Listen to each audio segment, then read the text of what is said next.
ਸਤਿ ਸ਼੍ਰੀ ਅਕਾਲ। ਸਾਹਿਤਕ ਸੱਥ ਚੈਨਲ 'ਤੇ ਆਪ ਜੀ ਦਾ ਸਵਾਗਤ। ਮੈਂ ਹਾਂ ਹਰਮੀਤ ਕੌਰ।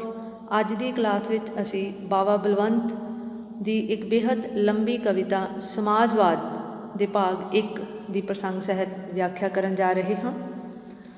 ਬਾਵਾ ਬਲਵੰਤ ਨੇ ਸਮਾਜਵਾਦ ਕਵਿਤਾ ਦੇ ਵਿੱਚ ਸਮਾਜਵਾਦ ਦੇ ਆਗਮਨ ਤੋਂ ਪਹਿਲਾਂ ਜੋ ਸਾਮਰਾਜੀ ਸ਼ਕਤੀਆਂ ਸਨ, ਸਮਾਜਵਾਦ ਤੋਂ ਭਾਵ ਹੈ ਲੋਕ ਰਾਜ ਅਤੇ ਸਾਮਰਾਜ ਜੋ ਅਜਿਹੀ ਵਿਵਸਥਾ ਹੁੰਦੀ ਹੈ ਜਿਸ ਦੇ ਵਿੱਚ ਸਾਰੀ ਸ਼ਕਤੀ ਜੋ ਹੈ ਕੁਝ ਗਿਣੇ ਚੁਣੇ ਲੋਕਾਂ ਦੇ ਹੱਥਾਂ ਦੇ ਵਿੱਚ ਸੀਮਿਤ ਹੋ ਕੇ ਰਹਿ ਜਾਂਦੀ ਹੈ, ਅਤੇ ਦੂਜੇ ਪਾਸੇ ਸਮਾਜਵਾਦ ਭਾਵ ਲੋਕ ਰਾਜ ਜਿੱਥੇ ਸ਼ਕਤੀ ਜੋ ਹੈ ਲੋਕਾਂ ਦੇ ਹੱਥਾਂ ਵਿੱਚ ਹੁੰਦੀ ਹੈ। ਔਰ ਇਹ ਕੁਦਰਤੀ ਗੱਲ ਹੈ ਕਿ ਜਿਸ ਦੇਸ਼ ਦੇ ਵਿੱਚ ਵੀ ਸਮਾਜਵਾਦ ਦਾ ਉਦੈ ਹੁੰਦਾ ਹੈ ਉੱਥੋਂ ਦੀਆਂ ਸਾਮਰਾਜੀ ਤਾਕਤਾਂ ਜੋ ਹਨ ਸਮਾਜਵਾਦ ਦੇ ਆਗਮਨ ਨੂੰ ਰੋਕਣ ਦੇ ਲਈ ਪੂਰੀ ਸਾਜ਼ਿਸ਼ ਤਹਿਤ ਜੋ ਹੈ ਆਪਣੇ ਕੰਮ ਕਰਦੀਆਂ ਹਨ। ਸੋ ਕਵੀ ਨੇ ਇਸ ਕਵਿਤਾ ਦੇ ਵਿੱਚ ਸਮਾਜਵਾਦੀ ਸਿਧਾਂਤ ਔਰ ਸਮਾਜਵਾਦੀਆਂ ਦੇ ਜਿੱਤਾਂ ਭਰੇ ਇਤਿਹਾਸ ਨੂੰ ਬਿਆਨ ਕਰਦਿਆਂ ਹੋਇਆਂ ਸਾਮਰਾਜੀਆਂ ਨੂੰ ਸਮਾਜਵਾਦੀਆਂ ਦੁਆਰਾ ਮਿਲੇ ਗਏ ਮੂੰਹ ਤੋੜ ਜਵਾਬ ਜਾਂ ਉਹਨਾਂ ਦੀ ਕਰਾਰੀ ਹਾਰ ਨੂੰ ਬਿਆਨ ਕਰਦਾ ਹੋਇਆ ਕਵੀ ਕਹਿ ਰਿਹਾ ਹੈ ਕਿ ਖੂਬ ਹੋਈਆਂ ਕੋਸ਼ਿਸ਼ਾਂ ਮੇਰੇ ਮਿਟਾਉਣ ਦੇ ਲਈ ਸਮਾਜਵਾਦ ਰੂਪੀ ਬੱਚੇ ਦੇ ਪੈਦਾ ਹੋਣ ਤੋਂ ਪਹਿਲਾਂ ਹੀ ਉਸ ਨੂੰ ਖਤਮ ਕਰਨ ਦੀਆਂ ਬੜੀਆਂ ਕੋਸ਼ਿਸ਼ਾਂ ਕੀਤੀਆਂ ਗਈਆਂ। ਕਿਸ ਦੁਆਰਾ? ਸਾਮਰਾਜੀ ਸ਼ਕਤੀਆਂ ਦੁਆਰਾ ਭਾਵ ਪੂੰਜੀਪਤੀਆਂ ਦੁਆਰਾ। ਇੱਕ ਨਵੀਂ ਉਗਦੀ ਹੋਈ ਆਸਾਂ ਦੀ ਕੋਮਲ ਵੇਲ ਨੂੰ ਸਮਾਜਵਾਦ ਜੋ ਹੈ ਇਸ 'ਤੇ ਕਿਰਤੀ ਵਰਗ ਨੂੰ, ਕਿਸਾਨੀ ਨੂੰ ਜਾਂ ਆਮ ਜਨਤਾ ਨੂੰ ਬੇਹੱਦ ਆਸ ਹੁੰਦੀ ਹੈ, ਵਿਸ਼ਵਾਸ ਹੁੰਦਾ ਹੈ ਕਿ ਸਮਾਜਵਾਦ ਦੇ ਆਗਮਨ ਦੇ ਨਾਲ, ਸਮਾਜਵਾਦ ਦੇ ਉਦੈ ਹੋਣ ਦੇ ਨਾਲ ਜੋ ਹੈ ਉਹਨਾਂ ਨੂੰ ਆਪਣੇ ਹੱਕਾਂ ਦੀ ਪ੍ਰਾਪਤੀ ਹੋਵੇਗੀ।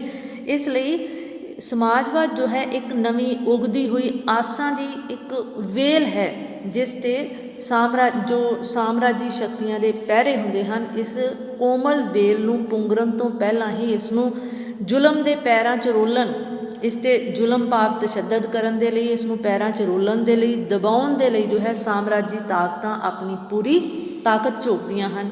ਖੂਬ ਹੋਈਆਂ ਕੋਸ਼ਿਸ਼ਾਂ ਮੇਰੇ ਮਿਟਾਵਣ ਦੇ ਲਈ। ਇਸ ਲਈ ਸਮਾਜਵਾਦ ਦੇ ਰੂਪ ਦੇ ਵਿੱਚ ਬਾਵਾ ਬਲਵੰਤ ਕਹਿ ਰਿਹਾ ਹੈ ਕਿ ਸਮਾਜਵਾਦ ਦੇ ਆਗਮਨ ਨੂੰ ਰੋਕਣ ਦੇ ਲਈ, ਉਸ ਨੂੰ ਮਿਟਾਉਣ ਦੇ ਲਈ, ਖਤਮ ਕਰਨ ਦੇ ਲਈ ਸਾਮਰਾਜੀ ਸ਼ਕਤੀਆਂ ਦੁਆਰਾ ਖੂਬ ਕੋਸ਼ਿਸ਼ਾਂ ਕੀਤੀਆਂ ਗਈਆਂ।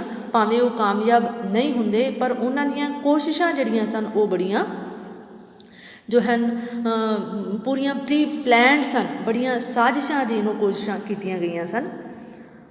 ਜਨਮ ਤੋਂ ਪਹਿਲਾਂ ਮੇਰੇ ਇੱਕ ਜੋਤਸ਼ੀ ਕਹਿੰਦਾ ਰਿਹਾ, ਕਵੀ ਕਹਿ ਰਿਹਾ ਹੈ ਕਿ ਸਮਾਜਵਾਦ ਦੇ ਜਨਮ ਤੋਂ ਪਹਿਲਾਂ ਹੀ ਇੱਕ ਜੋਤਸ਼ੀ ਤੋਂ ਭਾਵ ਹੈ ਕਾਰਲ ਮਾਰਕਸ, ਜਿਸ ਨੇ ਸਮਾਜਵਾਦ ਦੀ ਜੋ ਹੈ ਨੀਂਹ ਰੱਖੀ ਜਾਂ ਸਮਾਜਵਾਦੀ ਸਿਧਾਂਤ ਦੇ ਜੋ ਪੈਰੋਕਾਰ ਸਨ, ਜਨਮਦਾਤਾ ਸਨ, ਉਹ ਭਵਿੱਖਬਾਣੀ ਕਰਦਿਆਂ ਹੋਇਆਂ ਭਾਵ ਜੋਤਸ਼ੀ, ਇੱਥੇ ਕਾਰਲ ਮਾਰਕਸ ਨੂੰ ਇੱਕ ਜੋਤਸ਼ੀ ਵਜੋਂ ਪੇਸ਼ ਕੀਤਾ ਗਿਆ ਜਿਸ ਨੇ ਭਵਿੱਖਬਾਣੀ ਕੀਤੀ ਸੀ। ਕੀ ਭਵਿੱਖਬਾਣੀ ਸੀ? ਕਿ ਇਸ ਦੇ ਹੱਥੋਂ ਹੈ ਮਹਾਰਾਣੀ ਦੀ ਮੌਤ, ਭਾਵ ਸਮਾਜਵਾਦ ਰੂਪੀ ਵਿਵਸਥਾ ਜਿਸ ਜਗ੍ਹਾ ਵੀ ਉਦੈ ਹੋਵੇਗੀ, ਦੇਸ਼ ਦੁਨੀਆ ਦੇ ਜਿਸ ਹਿੱਸੇ ਵਿੱਚ ਵੀ, ਉੱਥੇ ਮਹਾਰਾਣੀ ਭਾਵ ਪੂੰਜੀਵਾਦੀ ਵਿਵਸਥਾ ਦਾ ਖਾਤਮਾ ਹੋ ਜਾਏਗਾ, ਅੰਤ ਹੋ ਜਾਏਗਾ।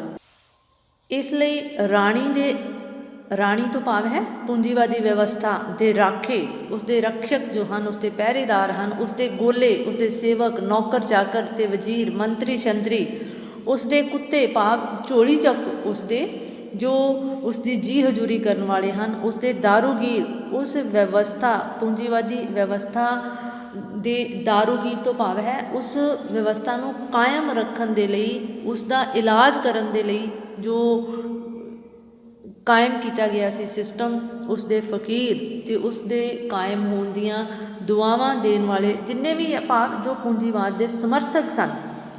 ਜਨਮ ਦੇ ਦਿਨ ਹੀ ਮੇਰੇ ਮਾਰਨ ਲਈ ਆਈ ਇੱਕ ਵਹੀਰ, ਪੂੰਜੀਵਾਦ ਰੂਪੀ ਰਾਣੀ ਨੂੰ ਬਚਾਉਣ ਦੇ ਲਈ ਉਸਦੇ ਜਿੰਨੇ ਵੀ ਸਮਰਥਕ ਸਨ, ਸਮਾਜਵਾਦ ਦੇ ਜਨਮ ਦੇ ਦਿਨ ਤੋਂ ਹੀ ਭਾਵ ਜਨਮ ਦੇ ਨਾਲ ਹੀ ਉਸ ਨੂੰ ਸਮਾਜਵਾਦ ਰੂਪੀ ਬੱਚੇ ਨੂੰ ਜਨਮ ਹੁੰਦਿਆਂ ਸਾਰ ਹੀ ਉਸ ਦਾ ਗਲਾ ਘੁੱਟਣ ਦੇ ਲਈ, ਉਸ ਨੂੰ ਮਾਰਨ ਦੇ ਲਈ, ਖਤਮ ਕਰਨ ਦੇ ਲਈ ਇੱਕ ਵਹੀਰ ਕੱਟ ਕੇ ਭਾਵ ਪੂਰੀ ਤਰ੍ਹਾਂ ਲੈਸ ਹੋ ਕੇ ਬੜੀ ਇੱਕ ਭੀੜ ਤੰਤਰ ਦਾ ਰੂਪ ਧਾਰਨ ਕਰਕੇ ਆਏ। ਸੈਂਕੜੇ ਯਮਰੂਪ ਤੋਪਾਂ ਤੇ ਇੱਕ ਛੋਟੇ ਜਿਹੇ ਬੱਚੇ ਦੇ ਜਨਮ ਦੇ ਨਾਲ ਹੀ ਉਸ ਬੱਚੇ ਨੂੰ ਮਾਰਨ ਦੇ ਲਈ, ਭਾਵ ਉਸ ਬੱਚੇ ਤੋਂ ਇੰਨਾ ਉਹ ਦਹਿਲ ਗਏ ਸਨ ਉਸ ਦੇ ਆਗਮਨ ਤੋਂ, ਇਸ ਤਰ੍ਹਾਂ ਆਪਣੇ ਆਪ ਨੂੰ ਅਸੁਰੱਖਿਅਤ ਮਹਿਸੂਸ ਕਰ ਰਹੇ ਸਨ ਕਿ ਉਸ ਸਮਾਜਵਾਦ ਰੂਪੀ ਬੱਚੇ ਨੂੰ ਮਾਰਨ ਦੇ ਲਈ ਉਹਨਾਂ ਨੇ ਤੋਪਾਂ ਜੋ ਸਨ ਉਹਨਾਂ ਦੇ ਭੰਡਾਰ ਇਕੱਠੇ ਕੀਤੇ, ਗੋਲੀਆਂ ਫੌਜਾਂ ਦੇ ਨਾਲ, ਭਾਵ ਹਰ ਤਰ੍ਹਾਂ ਦਾ ਗੋਲਾ ਬਾਰੂਦ ਹਥਿਆਰ ਫੌਜਾਂ ਇਕੱਠੀਆਂ ਕਰਕੇ ਬਣ ਕੇ ਆਏ ਮੇਰੇ ਗਾਲ, ਔਰ ਸਮਾਜਵਾਦ ਨੂੰ ਜਨਮ ਦੇ ਸਾਰ ਹੀ ਉਸ ਨੂੰ ਖਤਮ ਕਰਨ ਦੇ ਲਈ ਉਸ ਦੀ ਮੌਤ ਦਾ ਪੈਗਾਮ ਲੈ ਕੇ ਇਕੱਠੇ ਹੋ ਗਏ। ਸਾਜ਼ਿਸ਼ੀ ਲੋਹੇ ਦੀ ਇੱਕ ਦੀਵਾਰ ਬਣਵਾਈ ਗਈ। ਜੋ ਸਾਮਰਾਜ ਦੇ ਸਮਰਥਕ ਸਨ, ਭਾਵ ਜੋ ਪੂੰਜੀਵਾਦ ਦੇ ਸਮਰਥਕ ਸਨ, ਉਹਨਾਂ ਨੇ ਅਨੇਕਾਂ ਸਾਜ਼ਿਸ਼ੀ ਚਾਲਾਂ ਚੱਲੀਆਂ, ਅਨੇਕਾਂ ਵਿਉਂਤਾਂ ਘੜੀਆਂ ਔਰ ਲੋਹੇ ਦੀ ਦੀਵਾਰ ਭਾਵ ਸਮਾਜਵਾਦ ਦੇ ਆਗਮਨ ਦੇ ਰਾਹ ਦੇ ਵਿੱਚ ਅਨੇਕ ਲੋਹੇ ਦੀਆਂ ਦੀਵਾਰਾਂ ਭਾਵ ਰੁਕਾਵਟਾਂ ਖੜੀਆਂ ਕੀਤੀਆਂ, ਘੇਰਿਆ ਵੱਖ-ਵੱਖ ਮੁਲਕ ਗੁੱਸੇ ਦੀਆਂ ਕੜੀਆਂ ਦੇ ਨਾਲ। ਔਰ ਉਹਨਾਂ ਨੇ ਇਸ ਸਾਜ਼ਿਸ਼ ਦੇ ਵਿੱਚ ਜੋ ਹੈ ਦੁਨੀਆ ਦੇ ਵੱਖ-ਵੱਖ ਮੁਲਕਾਂ ਨੂੰ ਵੀ ਸ਼ਾਮਿਲ ਕਰ ਲਿਆ ਔਰ ਸਮਾਜਵਾਦ ਦੇ ਅਗੇਂਸਟ ਜੋ ਹੈ ਸੀ ਉਸ ਦੇ ਬਾਰੇ ਬਹੁਤ ਗੁੱਸੇ ਭਰੇ ਸ਼ਬਦ ਜੋ ਸਨ, ਬੜੇ ਤੇਜ਼ ਤਰਾਰ ਭਾਸ਼ਣ ਦੇਣੇ ਸ਼ੁਰੂ ਕੀਤੇ। ਖੂਬ ਹੋਈਆਂ ਕੋਸ਼ਿਸ਼ਾਂ ਮੇਰੇ ਮਿਟਾਉਣ ਦੇ ਲਈ। ਇਸ ਤਰ੍ਹਾਂ ਸਮਾਜਵਾਦ ਰੂਪੀ ਬੱਚੇ ਦੇ ਜਨਮ ਸਾਰ ਹੀ ਇਸ ਵਿਵਸਥਾ ਨੂੰ ਮਿਟਾਉਣ ਦੇ ਲਈ ਬੜੀਆਂ ਕੋਸ਼ਿਸ਼ਾਂ ਕੀਤੀਆਂ। ਕਿਸ ਨੇ? ਪੂੰਜੀਪਤੀਆਂ ਨੇ, ਸਾਮਰਾਜੀ ਸ਼ਕਤੀਆਂ ਨੇ। ਪਰ ਮੇਰੀ ਪਰਵਰਿਸ਼ ਵੀ ਇੱਕ ਪੂਰਨ ਮਰਦ ਕਰਦਾ ਰਿਹਾ। ਪਰ ਕਵੀ ਕਹਿ ਰਿਹਾ ਹੈ ਕਿ ਮੇਰਾ ਪਰਵਰਿਸ਼, ਮੇਰਾ ਲਾਲਨ ਪਾਲਨ ਇੱਕ ਪੂਰਨ ਮਰਦ ਕੌਣ ਸੀ? ਉਹ ਲੈਨਿਨ ਹੈ, ਭਾਵ ਜੋ ਸਮਾਜਵਾਦ ਦਾ ਸਮਰਥਕ ਹੈ। ਜ਼ੁਲਮ ਉਸਨੇ ਮੇਰੀ ਪਰਵਰਿਸ਼ ਕੀਤੀ, ਭਾਵ ਲੋਕਾਂ ਦੇ ਦਿਲਾਂ ਦੇ ਵਿੱਚ ਜੋ ਸਮਾਜਵਾਦ ਸੀ ਉਸ ਦੇ ਪ੍ਰਤੀ ਇੱਕ ਮੋਹ, ਇੱਕ ਵਿਸ਼ਵਾਸ, ਇੱਕ ਆਸ ਪੈਦਾ ਕੀਤੀ। ਜ਼ੁਲਮ ਦੀ ਅਗਨੀ ਨੂੰ ਉਹ ਹਰਦਮ ਸਰਦ ਕਰਦਾ ਰਿਹਾ। ਉਸਨੇ ਸਮਾਜਵਾਦ ਦੇ ਵਿਰੁੱਧ ਜੋ ਜ਼ੁਲਮ ਜਾਂ ਤਸ਼ੱਦਦ ਦੀ ਅਗਨੀ ਭੜਕ ਰਹੀ ਸੀ ਉਸ ਨੂੰ ਠੰਡਾ ਕਰਨ ਦੀ ਹਰ ਕੋਸ਼ਿਸ਼ ਕਰਦਾ ਰਿਹਾ। ਕੌਣ? ਲੈਨਿਨ।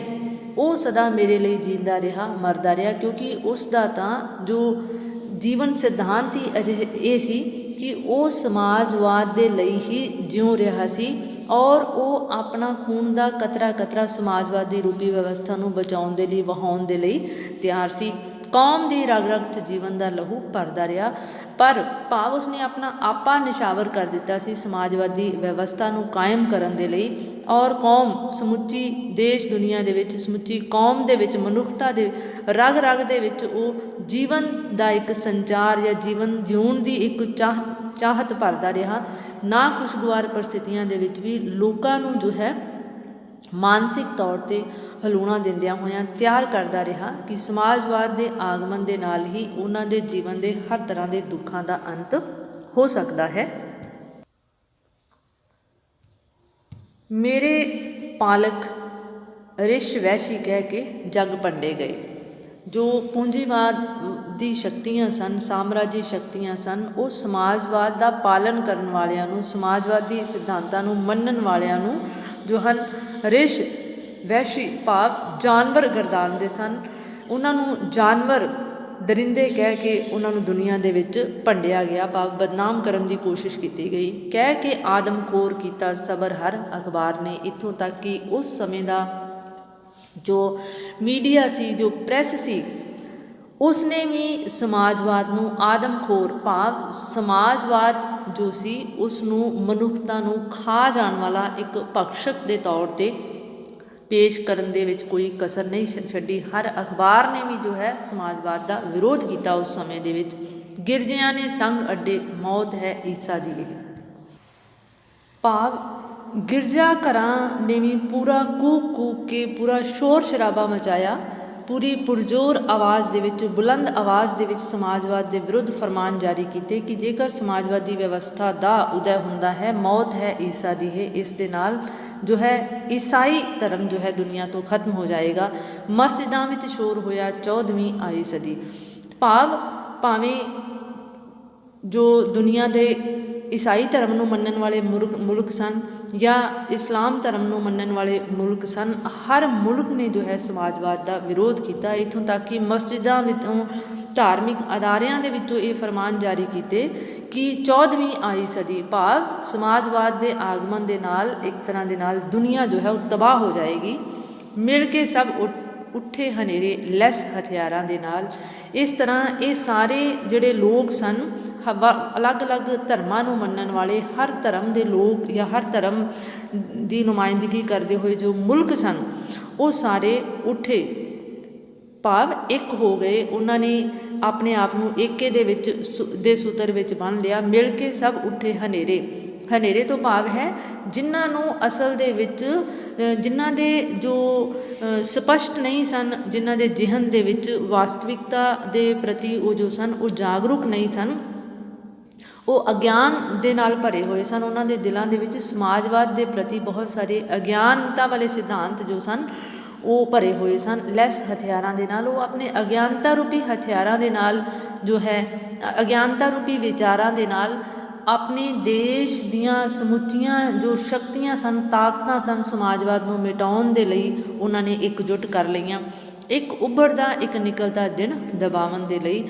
ਔਰ ਵਾਸਤਵ ਦੇ ਵਿੱਚ ਸਮਾਜਵਾਦ ਦਾ ਆਗਮਨ ਜੋ ਸੀ ਇੱਕ ਨਵੀਂ ਸਵੇਰ ਸੀ ਦੀਨ ਦੁਨੀਆ ਦੇ ਲਈ। ਦੀਨ ਦੇਸ਼ ਦੁਨੀਆ ਦੇ ਭਾਵ ਵਿਸ਼ਵ ਦੇ ਹਰ ਬਸ਼ਿੰਦੇ ਨੂੰ, ਹਰ ਆਮ ਇਨਸਾਨ ਨੂੰ ਜੋ ਸੀ, ਹਰ ਕਿਰਤੀ ਨੂੰ, ਹਰ ਕਿਸਾਨ ਨੂੰ, ਹਰ ਮਿਹਨਤਕਸ਼ ਨੂੰ ਜੋ ਸੀ ਚੰਗੇ ਦਿਨ ਨਸੀਬ ਹੋਣੇ ਸਨ। ਆਪਣੇ ਹੱਕਾਂ ਦੀ ਪ੍ਰਾਪਤੀ ਦੀ ਆਸ ਵੱਝਦੀ ਸੀ। ਇਸ ਲਈ ਕਿਉਂਕਿ ਜਿਹੜੇ ਵੀ ਪੂੰਜੀਪਤੀ ਨੇ ਉਹ ਕਦੇ ਵੀ ਆਮ ਮਨੁੱਖ ਨੂੰ ਜੋ ਹੈ ਉਹ ਹੱਕ ਨਹੀਂ ਦੇਣਾ ਚਾਹੁੰਦੇ ਜਿਸ ਦੇ ਨਾਲ ਆਮ ਮਨੁੱਖ ਦੀ ਜ਼ਿੰਦਗੀ ਸੁਖਾਲੀ ਹੋ ਸਕੇ।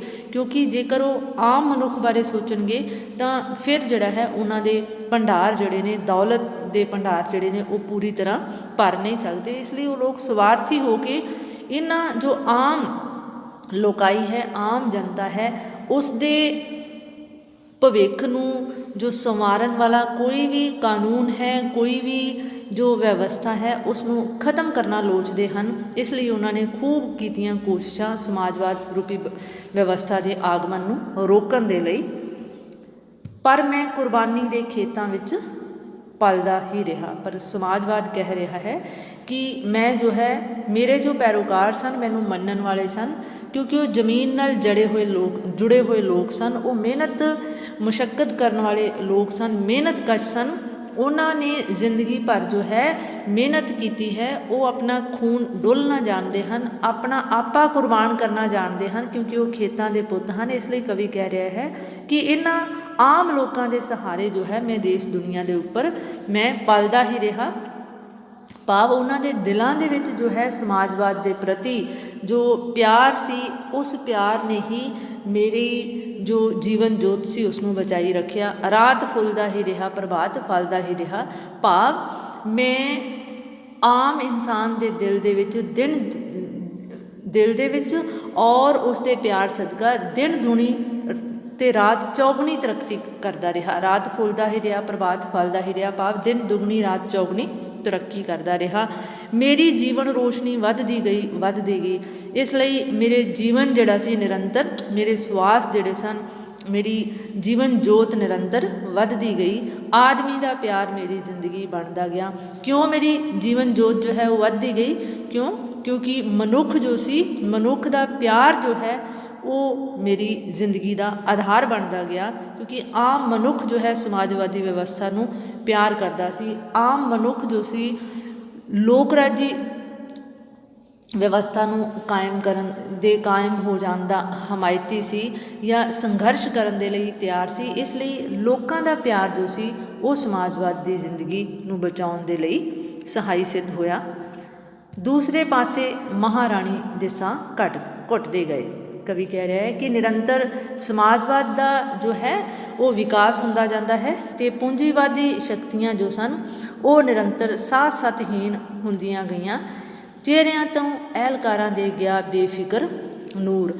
ਔਰ ਜੋ ਮਹਾਰਾਣੀ ਭਾਵ ਜੋ ਪੂੰਜੀਵਾਦੀ ਵਿਵਸਥਾ ਨੂੰ ਬਚਾਉਣ ਵਾਲੇ ਜਾਂ ਉਸਦੇ ਜੋ ਝੋਲੀ ਚੁੱਕ ਸਨ ਜਾਂ ਸਮਰਥਕ ਸਨ, ਉਹਨਾਂ ਦੇ ਚਿਹਰਿਆਂ ਦੇ ਉੱਤੇ ਬੇਰੌਣਕੀ ਛਾ ਗਈ। ਕਿਉਂਕਿ ਉਹਨਾਂ ਦੇ ਜਿਹੜੇ ਸੇਵਾਦਾਰ ਸਨ ਉਹਨਾਂ ਨੂੰ ਹੁਣ ਇਹ ਮਹਿਸੂਸ ਹੋਣਾ ਸ਼ੁਰੂ ਹੋ ਗਿਆ ਕਿ ਪੂੰਜੀਵਾਦੀ ਵਿਵਸਥਾ ਜੋ ਹੈ ਆਪਣੇ ਹਰ ਤਰ੍ਹਾਂ ਦੇ ਹੱਥਕੰਡੇ ਅਪਣਾਉਣ ਦੇ ਬਾਵਜੂਦ ਵੀ ਸਫਲ ਨਹੀਂ ਹੋ ਸਕੇਗੀ। ਇਸ ਲਈ ਉਹਨਾਂ ਦੇ ਅਹਿਲਕਾਰਿਆਂ ਦੇ ਚਿਹਰਿਆਂ ਦੇ ਉੱਤੇ ਜੋ ਸੀ ਇੱਕ ਮੁਰਦਾਨਗੀ ਛਾ ਗਈ। ਸ਼ਾਹੀ ਦਰਬਾਰਾਂ ਦੀ ਰੌਣਕ ਤੇ ਉਦਾਸੀ ਛਾ ਗਈ ਅਤੇ ਜੋ ਸ਼ਾਹੀ ਦਰਬਾਰ ਸਨ ਜਿਹੜੀ ਜਨਤਾ ਦੀ ਹੱਕ ਪਸੀਨੇ ਦੀ ਕਮਾਈ ਤੇ ਪਲਦੇ ਸਨ, ਕਿਉਂਕਿ ਜਨਤਾ ਹੁਣ ਜਾਗਰੂਕ ਹੋ ਗਈ ਸੀ ਔਰ ਜਨਤਾ ਦੇ ਜਾਗਰੂਕ ਹੋਣ ਦੇ ਨਾਲ ਜੋ ਹੈ ਸ਼ਾਹੀ ਦਰਬਾਰਾਂ ਦੀ ਜੋ ਰੌਣਕ ਸੀ, ਕੁਦਰਤੀ ਗੱਲ ਸੀ, ਉਸਨੇ ਘਟ ਜਾਣਾ ਸੀ ਔਰ ਉਹਨਾਂ 'ਤੇ ਉਦਾਸੀ ਛਾ ਜਾਣੀ, ਜੋ ਹੈਰਾਨੀ ਵਾਲੀ ਗੱਲ ਨਹੀਂ ਸੀ।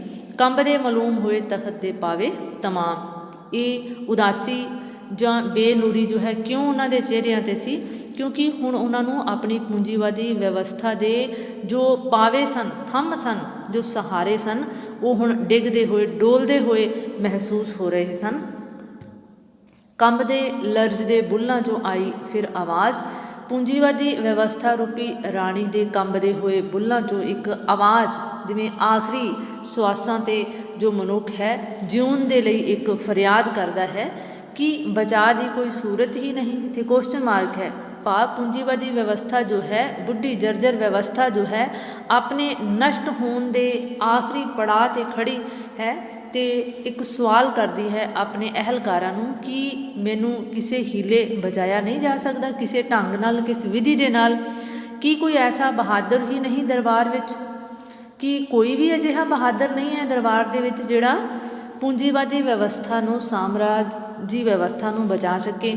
ਕੀ ਕਿਸੇ ਤਲਵਾਰ ਦੀ ਤੇਜ਼ੀ 'ਚ ਹੈ ਮੇਰਾ ਬਚਾਅ? ਭਾਵ ਕਿਸੇ ਵੀ ਤਰ੍ਹਾਂ ਦੇ ਜ਼ੁਲਮ ਜਾਂ ਤਸ਼ੱਦਦ ਦੇ ਨਾਲ ਵੀ ਜੇਕਰ ਪੂੰਜੀਵਾਦ ਨੂੰ ਬਚਾਇਆ ਜਾ ਸਕਦਾ ਹੋਵੇ ਤਾਂ ਕੋਈ ਅਜਿਹਾ ਸੂਰਮਾ ਹੈ ਮੇਰੇ ਦਰਬਾਰ ਦੇ ਵਿੱਚ ਕਿ ਜੋ ਆਪਣੇ ਤਸ਼ੱਦਦ ਦੇ ਨਾਲ ਜੋ ਹੈ, ਜੋ ਤਸ਼ੱਦਦ ਕਰਕੇ ਸਮਾਜਵਾਦ ਦੀ ਜੋ ਸਿਧਾਂਤਾਂ ਦੇ ਪੈਰੋਕਾਰ ਨੇ ਉਹਨਾਂ ਨੂੰ ਖ਼ਤਮ ਕਰ ਦੇਵੇ, ਤਾਂ ਕਿ ਨਾ ਸਮਾਜਵਾਦ ਦੇ ਸਮਰਥਕ ਰਹਿਣ ਅਤੇ ਨਾ ਪੂੰਜੀਵਾਦ ਨੂੰ ਕੋਈ ਖਤਰਾ ਹੋਵੇ।